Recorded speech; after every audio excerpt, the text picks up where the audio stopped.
خیرکم من تعلم القرآن وعلمہ پر 4 حق. چائے چلے گی ٹھنڈا چلے گا؟ ارے بھی کچھ نہیں چلے گا، مجھے بہت شرمندگی ہونے لگی ہے. کوئی شرمندگی نہیں، آپ بتائیں. اور مجھے پھر یہ ہوتا ہے کہ یہ تم آتے ہو تو اس وقت نہ تمہارے پاس آتے وقت نہ جاتے وقت کوئی ٹائم نہیں رہتا. آپ کے چائے ٹھنڈا، دونوں فارمیٹ، آپ کے جو سر میں درد ہوتا ہے چائے بن جائے، چائے بنا دینا چاہے. لیکن مجھے بہت عجیب سا لگتا ہے شرمندگی. اچھا، پہلا قرآن پر ایمان لانا، اس کے تقاضوں سمیت ایمان. پھر اس کا وعدہ پروردگار نے تمہیں اگر اس بات میں ان کنتم فی ریب مما نزلنا علی عبدنا فاتوا بسورۃ من مثلہ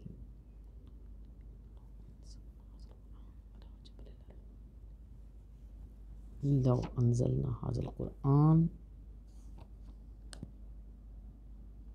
4 حق ہیں. قرآن پر ایمان لانا، صحت لفظی کے ساتھ پڑھنا، اس کے مفاہیم اور مطالب کے ساتھ پڑھنا کہ قانون الہی کتاب، اس پر عمل کرنا. 4 حق ہیں.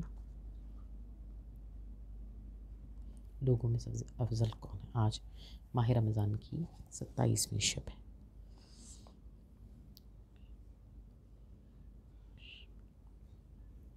ہر شب ہی عبادت کی شب ہے.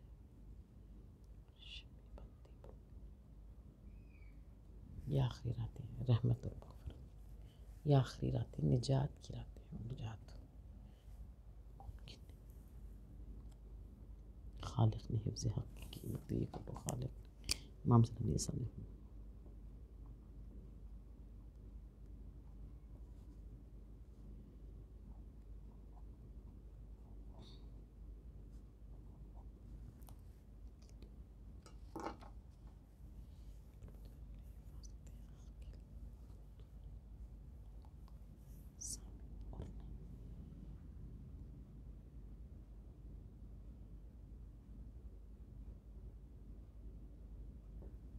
یہ خدا کا ایک کھلا ہوا چیلنج ہے جو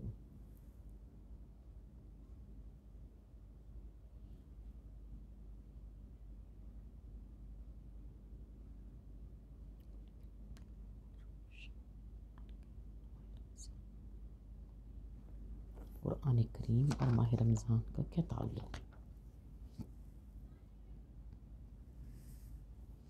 اعوذ باللہ من الشیطان اللعین الرجیم. بسم اللہ الرحمن الرحیم. الحمد للہ الذی خلق السماوات والارضین والصلاۃ والسلام علی اشرف الانبیاء والمرسلین وآلہ الطیبین الطاہرین المعصومین المظلومین. ناظرین اکرام، قائم ٹی وی کی خصوصی رمضان المبارک کی ٹرانسمیشن میں پروگرام تزکیہ نفس کے ساتھ میں ہوں ذاکرہ شہلا عباس. ناظرین اکرام، آج ماہ مبارک رمضان کی 27ویں شب ہے. یہ آخری راتیں، رسول خدا صلی اللہ علیہ وسلم نے فرمایا یہ آخری راتیں نجات کی راتیں ہیں. ان راتوں میں خدا کی بارگاہ میں گڑ گڑا کر قیام اللیل کر کے تم اپنے آپ کو آتش جہنم سے بری کروا لو. خدا کی خاص رحمتوں کی راتیں ہیں، اور ان رحمتوں کی راتوں میں جن باتوں کی تاکید کی گئی ہے اس میں سے ایک قرآن پاک کا پڑھنا ہے، قرآن پاک کی تلاوت ہے. اللہ کے رسول نے ارشاد فرمایا کہ ہر چیز کی ایک بہار ہوتی ہے، اور ماہ مبارک رمضان کی بہار قرآن ہے، اور قرآن کی بہار ماہ مبارک رمضان ہے. امام زین العابدین اسلام نے ارشاد فرمایا کہ پروردگار دو عالم نے جو آسمانی صحیفے نازل فرمائے ان کی تعداد تقریباً 125 امام نے بیان کی، اور آپ نے فرمایا کہ الہامی کتابوں کی تعداد 4 ہے. اور امام نے ارشاد فرمایا کہ ان تمام آسمانی صحیفوں کا علم اور ان کی فضیلتیں ان سے بڑھ کر یہ الہامی کتابیں ہیں، اور ان الہامی کتابوں میں سب سے بڑا مرتبہ قرآن پاک کا ہے. جب اللہ کے رسول سے سوال کیا گیا یا رسول اللہ مخلوق میں بہترین کون ہے، تو آپ نے ارشاد فرمایا کہ خیرکم من تعلم القرآن وعلمہ. تم میں بہترین وہ ہے جو قرآن پاک کو سیکھے اور لوگوں کو سکھائے. اور پھر آپ کی وہ روایات، آپ کی وہ احادیث جن میں آپ نے ارشاد فرمایا کہ اگر تم چاہتے ہو کہ تمہارا گھر شیاطین کے وسوسوں سے تمہارا دل پاک رہے، تمہارا گھر شیاطین سے پاک ہو جائے، تو تمہیں چاہیے کہ تم قرآن پاک کی تلاوت کرو. قرآن پاک کی تلاوت کا حکم دیتے ہوئے اللہ کے رسول نے یہ بھی ارشاد فرمایا کہ جب تم قرآن کی تلاوت کرتے ہو تو پروردگار عالم تمہارے قلب کو روشن کر دیتا ہے، اور قرآن پاک تمہاری زندگیوں ہی کو نہیں تمہاری قبروں کو بھی منور کر دے گا۔ آپ نے ارشاد فرمایا کہ جہاں قرآن پاک پڑھا جاتا ہے وہ مقام رحمت پروردگار دو عالم کا باعث بن جاتا ہے، یعنی اس مقام پر خدا کی رحمتیں نازل ہوتی ہیں۔ اور پروردگار دو عالم کا یہ حسن انتظام ہے کہ اس نے صامت اور ناطق ہدایتیں ہمیں بھیجی تاکہ ہم ان ہدایتوں کے ذریعے سے کامیاب ہو جائیں۔ اس کی صامت ہدایت قرآن پاک ہے کہ خالق نے حفظ حق کے کیے انتظام دو، ایک مالک سخن کے ہیں طرز کلام دو، صحبائے نور ایک سرور ایک جام دو، قرآن و اہل بیت اگرچہ ہیں نام دو، لیکن مراد ایک ہے مقصود ایک ہے، ظاہر میں دو وجود ہیں موجود ایک ہے۔ اللہ کے رسول نے ارشاد فرمایا تھا کہ میں تم میں دو گراں قدر چیزیں چھوڑے جا رہا ہوں، ایک قرآن اور دوسرے اہل بیت، اور یہ دونوں ایک دوسرے کے ساتھ رہیں گی۔ اگر تم ان سے متمسک ہو جاؤ گے تو تم کامیابی کو پالو گے۔ اسی لیے حکم رسالت مآب یہ ہے کہ تم قرآن پاک کی تلاوت کرو۔ قرآن پاک کی تلاوت کے لیے اللہ کے رسول نے یہ بھی ارشاد فرمایا جو بعد میں ہم ائمہ طاہرین کی زبان پاک سے بھی سنتے ہیں کہ آپ نے ارشاد فرمایا کہ اگر کوئی بندہ اللہ قرآن پاک کی 100 آیتوں کی تلاوت کرے اور 100 آیتوں کی تلاوت کرنے کے بعد 7 مرتبہ یا اللہ کہہ کر اگر چٹانوں کو حکم دے تو اس کی زبان میں وہ تاثیر پیدا ہوگی کہ چٹانیں بحکم خدا اپنے مقام سے ہٹ جائیں گی۔ پروردگار ہم سب کو قرآن پاک کی افادیت کو سمجھنا اور قرآن پاک کی تلاوت کرنا اور قرآن پاک کے مفاہیم کو سمجھنا اور اس پہ عمل کرنے کی توفیق عطا فرمائیں۔ اس کتاب خدا کے لیے اللہ کے رسول کا فرمان کہ تم اس کتاب خدا سے جڑ جاؤ، اور خصوصاً ماہ مبارک رمضان میں۔ ماہ مبارک رمضان اور قرآن کا کیا تعلق ہے اور کیا گہرا تعلق ہے، جسے پروردگار عالم نے خود قرآن کریم میں ہی ارشاد فرمایا۔ اللہ رب العزت نے ارشاد فرمایا کہ انا انزلناہ فی لیلۃ القدر وما ادراک ما لیلۃ القدر لیلۃ القدر خیر من الف شہر تنزل الملائکۃ والروح، یعنی پروردگار عالم نے ماہ مبارک رمضان اور قرآن کا جو تعلق ہے، جو مضبوط تعلق ہے، اس کو بیان کرتے ہوئے ارشاد فرمایا کہ ہم نے اس قرآن کو شب قدر میں نازل کیا، اور تمہیں کیا معلوم کہ شب قدر کیا ہے؟ شب قدر 1000 مہینوں سے بہتر ہے۔ خدا کا وہ خاص تحفہ شب قدر کہ جسے 1000 راتوں سے بلند قرار نہیں دیا گیا بلکہ 1000 مہینوں سے بلند کیا گیا، جس کا مطلب یہ ہے کہ تقریباً 84 سال کی زندگی اگر انسان پاتا ہے، اس میں جو وہ عبادتیں انجام دیتا ہے، اس میں جو تلاوت قرآن کرتا ہے، اس سب سے بڑی رات پروردگار عالم نے شب قدر کو قرار دیا۔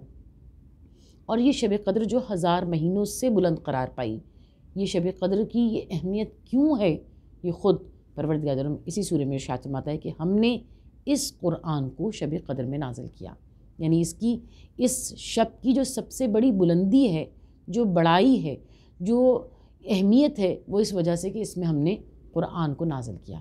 تو سوچئے کہ جب وہ رات جس میں پروردگار عالم نے قرآن کو نازل کیا، جب وہ رات اتنی بلند رات ہے، جب وہ رات اپنے اندر بخششوں کا سمندر لیے ہوئے ہے، رحمتوں کا سمندر لیے ہوئے، مقدرات کو تبدیل کر سکتی ہے، تو پھر وہ قرآن پاک جس کی وجہ سے خدا نے اس رات کو بلندی عطا کی، وہ قرآن پاک اپنے اندر کیا رحمتوں کے خزانے سموئے ہوئے ہوگا۔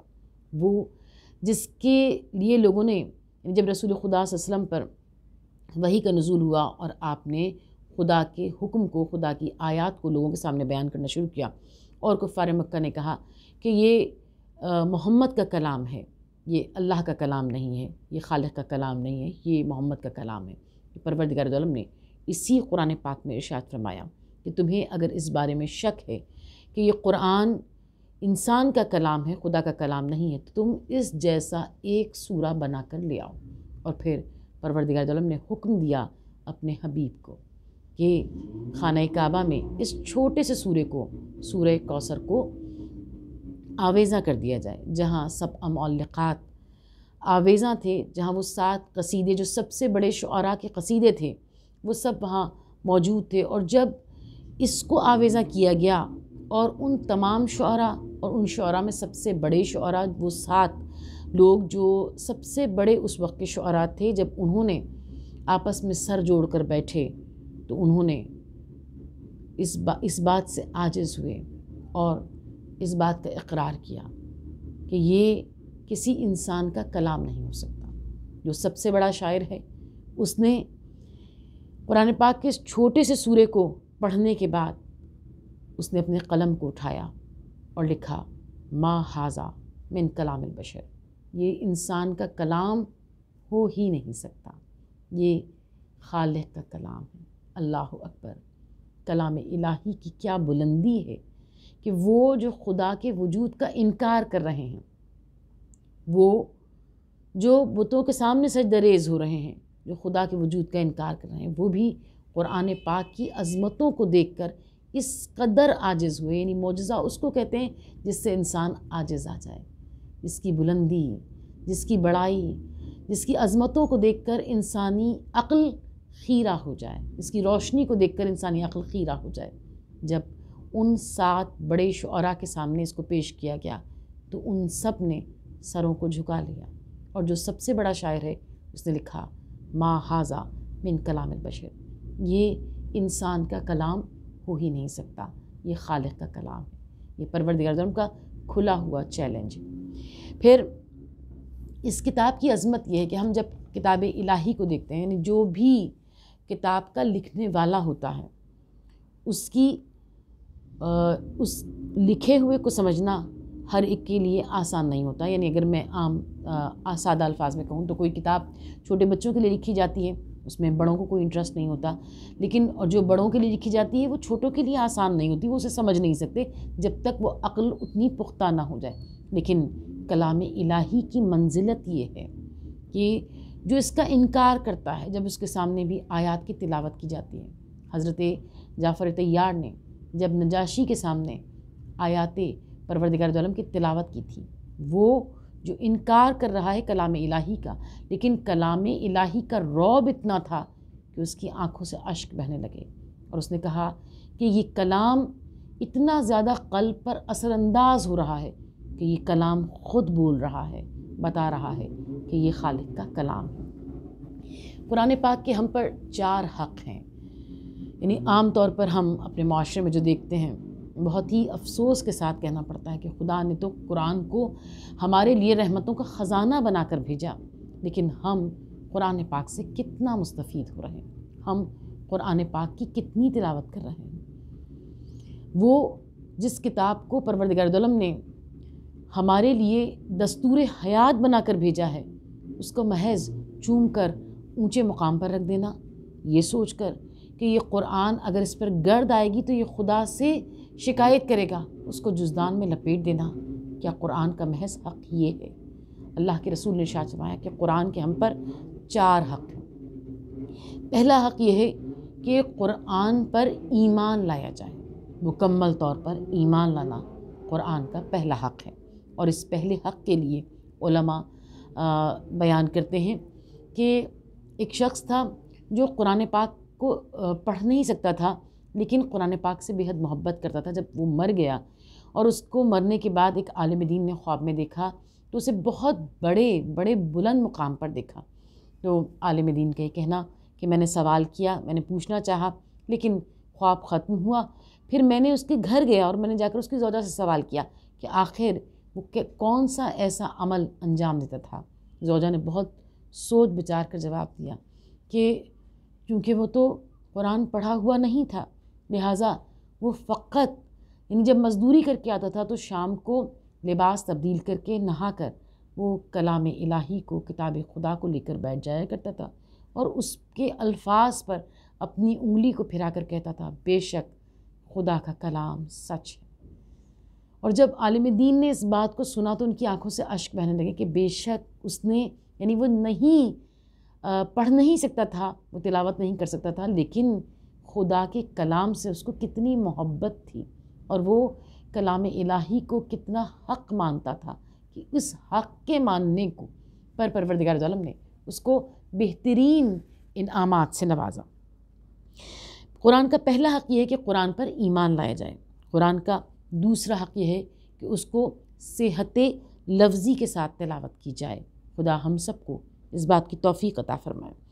پھر تیسرا حق یہ کہ اس کے مفاہیم کو سمجھا جائے، اس لیے کہ امام نے ارشاد فرمایا کہ ہر چیز کا ایک ظاہر ہوتا ہے اور ایک باطن ہوتا ہے، مگر قرآن کا ایک ظاہر ہے اور 7 باطن ہیں، اور ہر باطن کے اندر 7 باطن چھپے ہوئے ہیں۔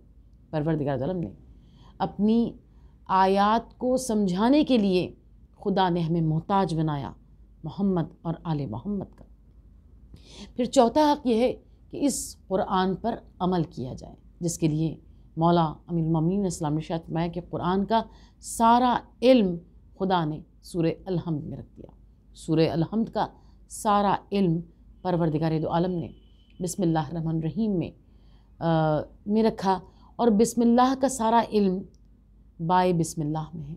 اور پھر آپ ارشاد فرماتے ہیں انا نقطۂ تحت الباء، میں وہ نقطۂ تحت الباء ہوں، یعنی مولا کائنات کی شخصیت وہ ہے جس کے لیے اللہ کے رسول ارشاد فرماتے ہیں القرآن مع علی والعلی مع القرآن، قرآن علی کے ساتھ ہے اور علی قرآن کے ساتھ ہے، کہ نام علی کا ورد عبادت ہے دوستوں، یہ نام روشنی کی علامت ہے دوستوں، یہ ذکر آگہی کی شریعت ہے دوستوں، رحمت نبی یہ سایہ رحمت ہے دوستوں، آتی ہے دم بدم یہ صدا آسمان سے، قرآن بولتا ہے علی کی زبان سے۔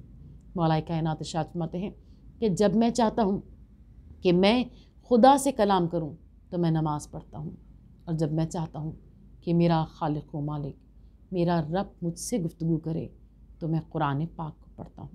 پھر آپ کا وہ ارشاد کہ آپ نے ارشاد کیا کہ دیکھو ایسا نہ ہو کہ تمہارے غیر قرآن پر عمل کرنے میں تم سے آگے نکل جائیں۔ میں اپنی گفتگو کو امام کے اس فرمان پر ہی سمیٹتی ہوں۔ اس ماہ مبارک رمضان میں ہم خدا سے جو توفیق طلب کرتے ہیں وہ خدا اس ماہ مبارک رمضان کی برکتوں کے صدقے سے ہمیں وہ توفیق عطا کر دیتا ہے۔ پالنے والے ہم تیری بارگاہ میں دستے سوال دراز کرتے ہیں کہ پروردگار ہمیں اس بات کا پابند بنا دے کہ ہم روز و شب قرآن پاک کی تلاوت کریں۔ پروردگار ہماری توفیق کو اتنا بلند کر کہ ہم اسے صحت لفظی کے ساتھ اس کی تلاوت کریں۔ پروردگار ہماری توفیق کو اتنا بلند فرما کہ ہم اس قرآن کے حق کو سمجھتے ہوئے اس کے مفاہیم کو، اس کے معانی اور مطالب کو سمجھیں، اور پروردگار پھر قرآن پاک کے صدقے سے اور قرآن ناطق کے صدقے سے ہماری توفیقات میں اتنا اضافہ فرما کہ ہم اس قرآن پر عمل کریں، جیسا کہ ہمارے مولا امیر المومنین امام المتقین علیہ السلام ارشاد فرماتے ہیں کہ دیکھو قرآن پر عمل کرنے میں تمہارے غیر تم سے آگے نہ چلے جائیں۔ اگر ہم قرآن کی فقط تلاوت کریں گے تو ہم کبھی وہ مقام بلند نہیں پا سکتے جس مقام بلند پر ہمارے امام ہمیں دیکھنا چاہتے ہیں۔ پروردگار ہمیں اور ہمارے بچوں کو اس بات کی توفیق دے کہ ہم روز و شب قرآن پاک سے اپنے دلوں کو منور کریں۔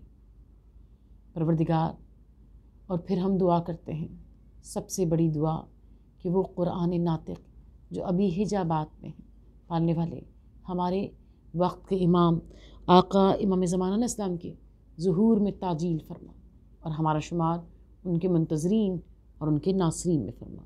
ربنا تقبل منا انک انت السمیع العلیم۔